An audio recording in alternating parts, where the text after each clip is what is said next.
Boa noite a todos. Gostaria de dar boas-vindas a mais esse Evangelho no Lar da Sociedade Espírita Obreiros do Senhor. Vamos iniciar então com uma prece de abertura. Vamos procurar nos concentrar, procurar a sintonia com os nossos mentores, com o Mestre Jesus, que neste momento os nossos lares sejam inundados pelo seu amor, pela sua paz, pela sua alegria, que todos os nossos familiares também recebam as benesses dessas boas energias, realizando uma verdadeira higiene em nossos lares, nos preparando para uma nova semana com mais aprendizados, com maiores oportunidades de trabalho no bem. Que assim seja. Então, eu gostaria hoje de fazer um pouquinho diferente. Normalmente a gente inicia lendo um trecho do Evangelho e depois procura comentar em cima do que a gente está lendo. Essa semana eu tive algumas reflexões, encontrei com um velho amigo que acabou me trazendo uma história interessante e eu gostaria de partilhar aqui essa história com vocês, já que o Evangelho no Lar é um lugar de encontro entre amigos, né? E a gente, de vez em quando, é bom partilhar uma história, um aprendizado que a gente teve e fazer daí esse link com o Evangelho. Então hoje vamos fazer assim, um pouquinho diferente, né? Esse encontro com esse amigo, perguntei para ele como é que ele vinha passando a pandemia, se estava tudo bem, tudo em ordem. Já fazia algum tempo que eu não encontrava com esse amigo. E ele me relatou o seguinte, que vinha tudo bem, que estava passando relativamente bem pela pandemia, mas alguns meses atrás ele iniciou um processo de adoecimento. O problema físico que ele tinha trouxe muita dor, levou ele a um estado de desânimo, se sentiu um pouco depressivo, realmente acabou limitando muito o que ele poderia fazer, as coisas que ele mais gostava teve que abandonar um pouquinho, porque a dor não permitia, então as coisas se complicaram um pouco. Esse meu amigo é uma pessoa que tem uma visão bem interessante do processo de adoecimento, tem uma visão bem aberta, uma visão sistêmica do processo de adoecimento. Assim, ele procurou agir. Procurou então um médico para identificar na parte física da onde que estava vindo essa dor. Foi também a uma psicóloga para compreender esse processo que ele estava passando. Procurou ajuda espiritual também. Foi mexendo em todas as áreas que ele acreditava serem responsáveis por esse processo de adoecimento. Com tudo isso, ele percebeu que ele estava também realmente um pouco sobrecarregado de atividades, de responsabilidades, trazendo muitas coisas para cima dele, tendo pouco tempo para si mesmo, mas nada do quadro melhorar. Resolveu então seguir alguns conselhos que lhe deram, né?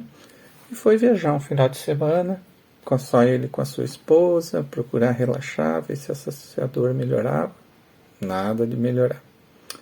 Resolveu então uma nova viagem com a esposa, com os filhos, mais um tempo de descanso, de sossego. Nada de melhorar. Até que finalmente tirou um final de semana para fazer uma espécie de retiro, onde ele teve a oportunidade de realizar outro tipo de viagem, né? Uma viagem ao seu interior. Mergulhou realmente fundo na sua alma. Lá ele se deparou com alguns sentimentos que há muito tempo estavam escondidos. Sentimentos esses de mágoas, ressentimentos, inadequações, inseguranças, tristezas. muitos deles relacionados com a sua infância. Teve então, nesse processo, a oportunidade de ressignificá-los e de exercer o perdão àqueles a quem, na verdade, ele devia era gratidão. E, surpreendentemente, a partir desse processo, as dores começaram a diminuir, o desânimo foi embora e as coisas começaram então a melhorar de um modo geral para ele. Não que ele tenha se curado, mas pelo menos já deu início a esse seu processo que com certeza irá levá-lo à sua cura. Do mesmo modo que a gente leva anos para que certos sintomas apareçam, né? A gente vai agredindo ali de uma maneira inconsciente e disciplinada e longa, né? O processo de cura também vai requerer um pouco de paciência e disciplina para que ele se realize totalmente. Com essa história, eu pude notar também que muitas vezes não é nada de grave que a gente faz, mas ao longo de muitos anos, carregando essas mágoas, acabamos adoecendo. Vale ainda a gente ressaltar que não existe um caráter punitivo nesse processo, mas sim educativo. Refletindo sobre essa história, procurei então, dentro do Evangelho segundo o Espiritismo, alguma passagem que me ajudasse a refletir melhor sobre isso.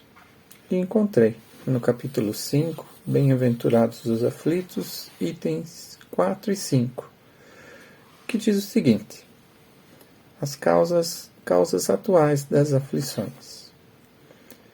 De duas espécies são as vicissitudes da vida, ou, se preferirem, promanam de duas fontes bem diferentes, que importa distinguir. Umas têm sua causa na vida presente, outras fora desta vida. A gente sabe, né, que o processo de adoecimento, muitas vezes, são provenientes de encarnações anteriores, né? Principalmente quando se dá na idade mais tenra, quando a gente é mais novo, né? Mas muitos deles, nós vamos ver no decorrer aqui do que a gente vai ler, são devido aos que a gente faz nessa vida mesmo. Remontando-se à origem dos males terrestres, reconhecer-á que muitos são consequência natural do caráter e do proceder dos que os suportam. Quantos homens caem por sua própria culpa, quantos são vítimas de sua imprevidência, de seu orgulho e de sua ambição, quantos se arruinam por falta de ordem, de perseverança, pelo mau proceder, ou por não terem sabido limitar seus desejos. Quantas uniões desgraçadas porque resultaram de um cálculo de interesse ou de vaidade e nas quais o coração não tomou parte alguma. Quantas dissensões e funestas disputas se teriam evitado com um pouco de moderação e menos suscetibilidade. Quantas doenças e enfermidades decorrem da intemperança e dos excessos de todo gênero. Quantos pais são infelizes com seus filhos porque não lhes combateram, desde o princípio, as más tendências. Por fraqueza ou indiferença, deixaram que neles se desenvolvessem os germes do orgulho, do egoísmo e da tola vaidade, que produzem a secura do coração. Depois, mais tarde, quando colhem o que semearam, admiram-se e se afligem da falta de deferência com que são tratados e da ingratidão deles. Interroguem friamente suas consciências todos os que são feridos no coração pelas vicissitudes e decepções da vida. Remontem, passo a passo, a origem dos males que os torturam e verifiquem se a mais das vezes não poderão dizer: se eu houvesse feito ou deixado de fazer tal coisa, não estaria em semelhante condição. Fica aqui, né, o convite a esse mergulho à nossa alma, ao nosso interior. E segue. A quem então há de o homem responsabilizar por todas essas aflições, senão a si mesmo? O homem, pois, em grande número de casos, é o causador de seus próprios infortúnios, mas em vez de reconhecê-lo, acha mais simples, menos humilhante para sua vaidade, acusar a sorte, a providência, a má fortuna, a má estrela, ao passo que a má estrela é apenas a sua incúria. Os males dessa natureza fornecem indubitavelmente um notável contingente ao cômputo das vicissitudes da vida. O homem as evitará quando trabalhar por se melhorar moralmente, tanto quanto intelectualmente. A lei humana atinge certas faltas e as pune. Pode então o condenado reconhecer que sofre a consequência do que fez. Mas a lei não atinge nem pode atingir todas as faltas. Incide especialmente sobre as que trazem prejuízo à sociedade e não sobre as que só prejudicam os que as cometem. Deus, porém, quer que todas as suas criaturas progridam e, portanto, não deixe impune qualquer desvio do caminho reto. Não há falta alguma, por mais leve que seja, nenhuma infração da sua lei que não acarrete forçosas e inevitáveis consequências mais ou menos deploráveis. Daí se segue que nas pequenas coisas como nas grandes, o homem é sempre punido. Eu acho melhor a palavra responsabilizado pelo que cometeu. Os sofrimentos, consequência disso, são uma advertência de que procedeu mal. Dão de experiência, fazem-lhe sentir a diferença existente entre o bem e o mal e a necessidade de se melhorar para, de futuro, evitar o que lhe originou uma fonte de amarguras, sem o que motivo não haveria para que se emendasse. Confiante na impunidade, retardaria seu avanço e, consequentemente, a sua felicidade futura. A reflexão mais importante que ficou para mim desse texto, dessa passagem, é essa necessidade de olharmos para o nosso interior no momento de compreender as dificuldades que estamos passando.